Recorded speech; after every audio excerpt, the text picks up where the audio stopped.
like to introduce our speakers for this session.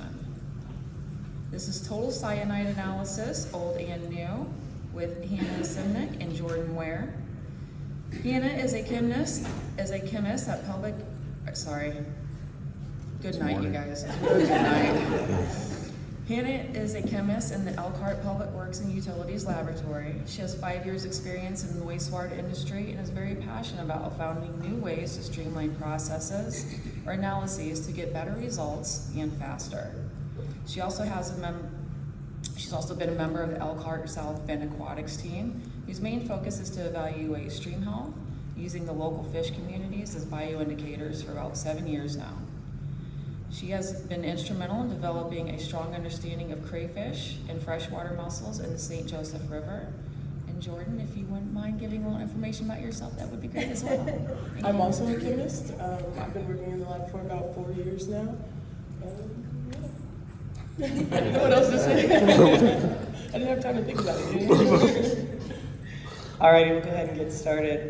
Good morning. Thanks everyone for coming to listen about cyanide first thing in the morning. Like she said, I'm Hannah and this is Jordan. So we're going to talk about our agenda today. First, we'll start with why we care about total cyanide in the first place. And then we'll transition into the previous or the old method of total cyanide analysis. And then we'll move to the new method, hot TNT. And just to let you know, whenever the old method is being spoken about, I will be speaking about it. And when the new method is being spoken about, Hannah will be speaking. And after that, we will talk about the pros and cons of each method and do a little cost analysis with you. All right, so why do we even test for cyanide? So most of you are aware that that is a variable that we have to test for, but the reasons why is because cyanide in our treatment plants could kill all of the microorganisms or the bugs, and then it will not be treating the waste as effectively. It's also for regulatory compliance because it is extremely toxic to aquatic environments, so we want to make sure that we are not discharging any cyanide to the river. And then lastly, as a source control or to track our industries, because we have a lot of industries that add cyanide to their process, and so we're kind of making sure that they're removing enough before it comes to us. So we have a lot of metal finishers in our city. Metal finishers are the biggest contributor of cyanide ions because they intentionally add them in the forms of sodium cyanide and potassium cyanide into their different processes. 3 key places that they do this are the complexing agent, the uniform coating, and surface activation. And I'll just break those down a little bit for you. So in the complexing agent, this is just cyanide ions and metal ions helping each other to stay dissolved into their liquid baths.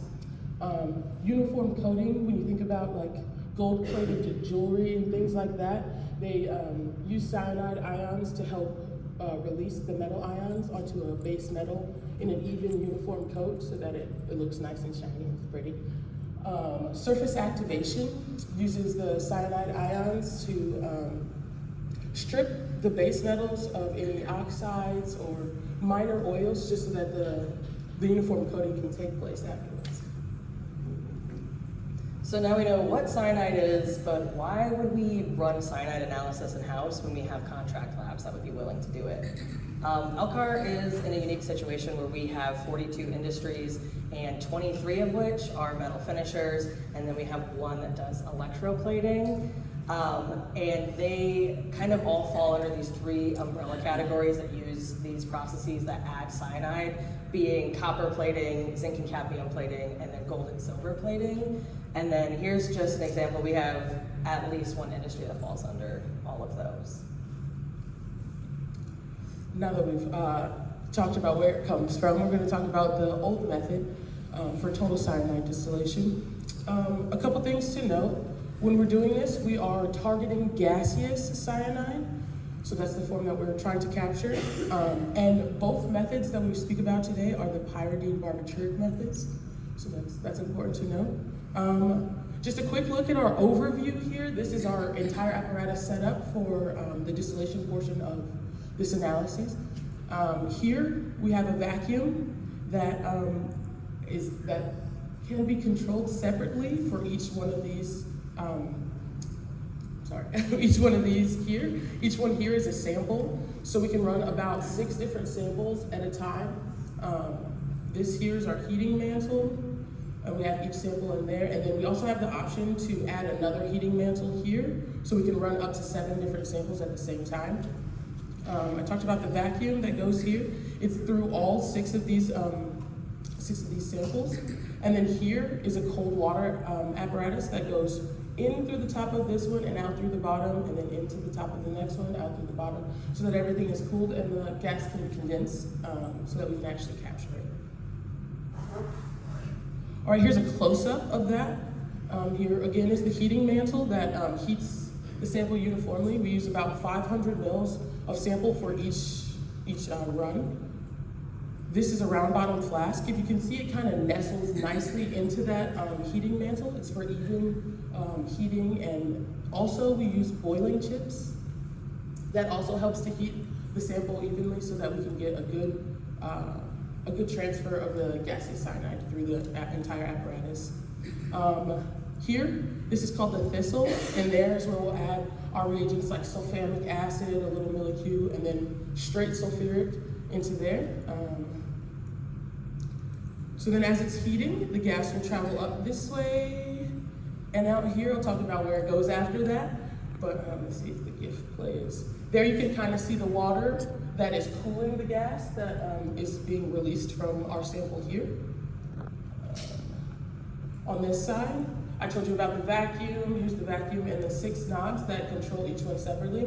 It's important that we can control that separately because you want, when you're getting back into here where this is our scrubbing solution, our sodium hydroxide, when you get back in there, you want about 1 to 2 bubbles to be coming through per second. That's important for safety reasons because if you have too many coming through, then it can explode kind of, and have like gaseous cyanide just throughout the entire lab. So that's important to make sure that that's going on. Here's a close-up of those knobs again, and each knob controls that vacuum. So the first one here just turns it on and off, so we have the whole vacuum. And then here it controls that like bubble flow like I was telling you about. This is a better picture of that bubble flow into our scrubbing solution, which is our sodium hydroxide vacuum. This just captures the gaseous cyanide so that we can then run the rest of the analysis. The GIF place, there we go. This was a little faster than what you want. This was just water for the demonstration, so you can see the bubbles a little more clearly. And then after that whole process, so the process takes about 2 to 3 hours to set up and to run the actual distillation. The distillation takes about 2, and then the setup and tear down. And then we go into the colorimetric portion, which is actually where we measure the amount of cyanide we captured into that scrubbing solution, which was the sodium hydroxide. So we add in chloramine T. We wait exactly 2 minutes, and then we have to add in the pyridine barbituric, which is where it gets its name. We wait 8 more minutes, and then we see the color change, and then we put it into our photospectrometer here. Why can't I get it? It's been a morning. Here, and we actually measure how much cyanide is in the solution that we capture.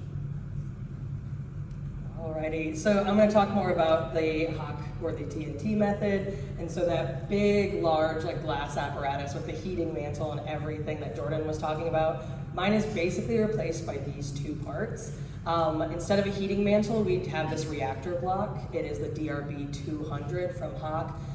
If any of you are using any sort of TNT method in your labs that need a digestion, it's likely that you guys are using this. And I just kind of want to show you guys, for size sake, this is the entire micro distillation. So like Jordan had that big round bottom flask, and then the water apparatus, and then the sodium hydroxide on the back, and about 500 tubes on it. But I have this holds the sample, this has the sodium hydroxide in it. This is basically the whole distillation form, and then the DRB200 is that, it replaces that heating mantle. All right, so this is just a better picture with a bunch of labels on it of the distillation tube. So that little bottom part that I was holding, this is what holds the entire sample. Jordan is using about 500 mils of sample. My method only uses 6, which is a lot less. And so this bottom part, as you can see, this is what's holding the sample. There's that membrane on top, and then the distillate is that sodium hydroxide on top. So this whole thing replaces what Jordan has. That's the scrubbing solution, or I always call it the trapping solution. And then here's a better look at our DRB 200. And the heating rate, like the reactor is set to 120 degrees Celsius, and then we use these big 4 wells back here. Okay, this is a better look. So once you put that 6 mils of sample in, you're going to add 0.75 mils of a magnesium chloride solution. And then we have this handy dandy press right here. And then you just basically tighten it like a vise, and then it's ready to go onto the DRB 200. I'm not sure if it's easy to see for you in the back, but there are these little metal inserts into our DRB 200 that replaces the boiling beads that Jordan had. So putting the tube in without it, it doesn't, it's not like a uniform boil. It's not really getting all of the sample. So we had to buy these little metal inserts, put them in there. And then this picture right here is just to kind of talk about the water cooling apparatus on the old method. That is replaced on this method by the fact that the bottom is in 120 degrees Celsius, and then when it turns into the gaseous form, it really only has to travel from here through the membrane, and then will condense into that sodium hydroxide.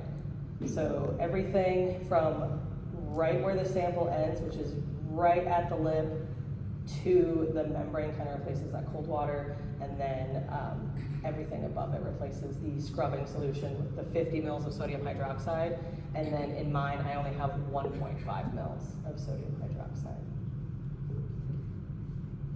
And then all of that takes, if I'm doing about 6 samples, and that's probably usual for me, I am running 2 digestions because my DRB only has 4 slots.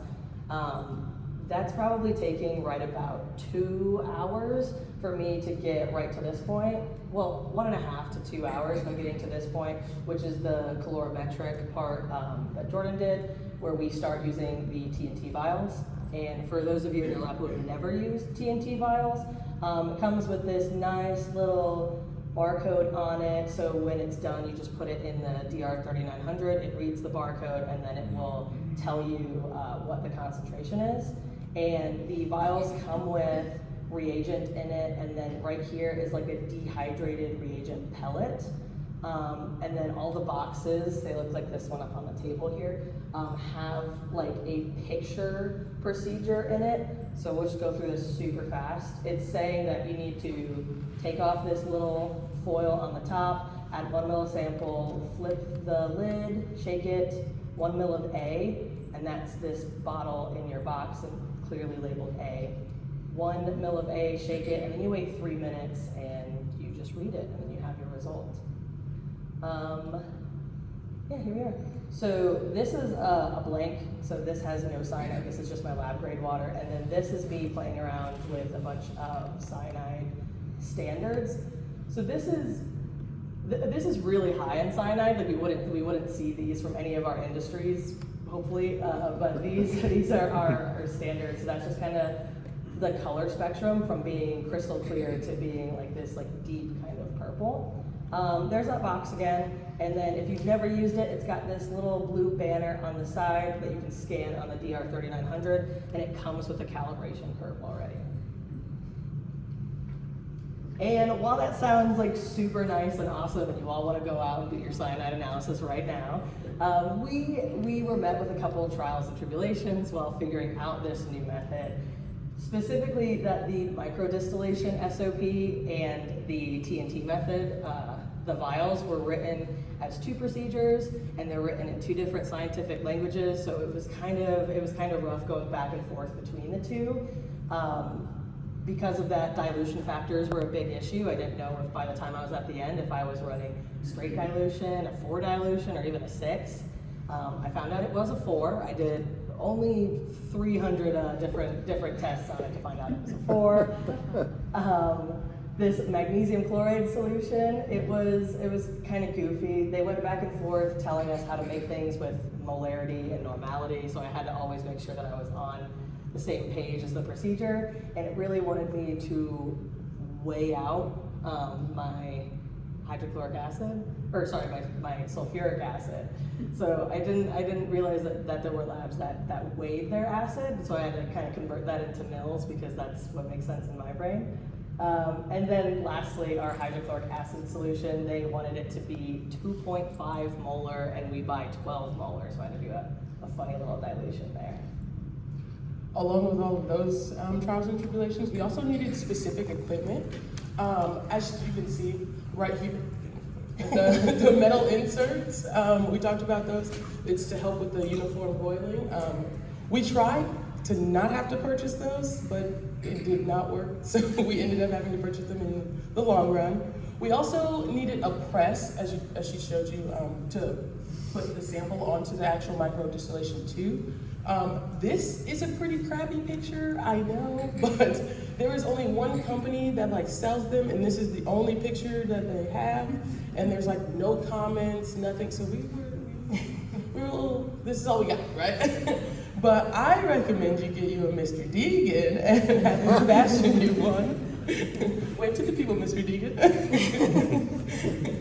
So we got this nice handy dandy press, and we went through 3 different things. So we started trying to muscle it on there. That was dangerous. We grabbed a vise from our maintenance team, and it took 3 chemists, and then we finally got this one. So. This one? Yes, this one here. Okay. All right, now we'll move into some pros for each method. I'm gonna start with the old method. We have a lower MDL for the old method. We're sitting at about 0.005 milligrams per liter is our method detection limit, whereas the new method has about 0.009, which sounds like not that big of a deal, right? But you have to remember that every sample we run is in a 4 dilution, so that makes the MDL actually 0.036 or 0.04. I have a lot of reusable glassware. You saw every piece there in that entire setup can be reused, whereas you can in the new method. And then my standards have a longer shelf life. They can be preserved, so we can leave them on the shelf for about 1 to 3 months, depending on which one it is. All right, and then with the new method, the big thing we want to kind of talk about is it is just so much faster. There's a quicker turnaround on results, where the whole digestion process for me is taking about an hour and a half. And then I forgot to mention that after the distillation or digestion part, you have to adjust the pH of all the samples to fit into the proper pH range of the TNT vials. But even with pH adjustment, even with the whole calorimetric method, I'm still looking about 2 hours, and then I have a result on 6 of my industries.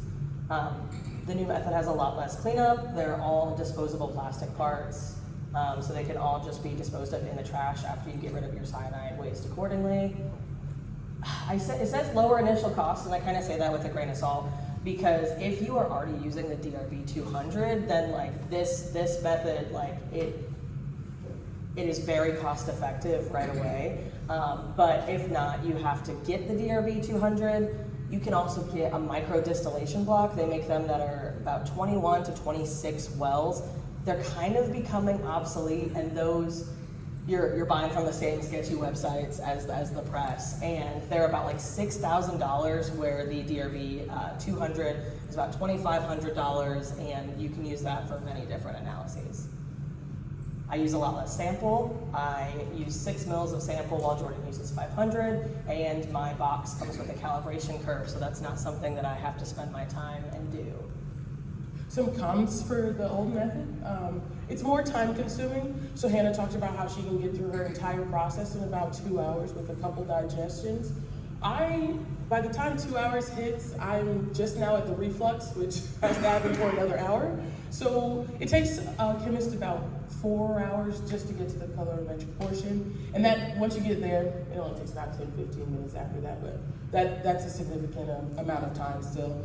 I have longer cleanup. Because of the reusable glassware, I have to acid wash each piece. I have to rinse the tubing. It's a very long process if you haven't acid washed before. There's like 7 different rinses that have to happen. It's a lot. And then it's very tedious to learn. I mentioned that we had the vacuum going for the bubbling, and then we have the heating going on. Everything has to be like toggled specifically for each sample so that you're getting the maximum cyanide release. So that is very difficult to learn for a new chemist. It just takes time, right? You have to go through the trial and error period. We have our chief chemist who's done it for a very long time, and he has a lot of pointers that I coming in wouldn't know. I just have to go through it and live it, you know? Like I said, there's more many parts to juggle with, that heating, the gas, or the vacuum, I mean. And then Leave her alone. The remote has a mind of its own. I say we have a reagent with short hold time. I'm referring to our pyridine barbituric, which is why it gets its name. It doesn't really have a short hold time. It has about a month hold time. But by the time we order it and it comes to us, we're sitting at about a week to use it before it expires.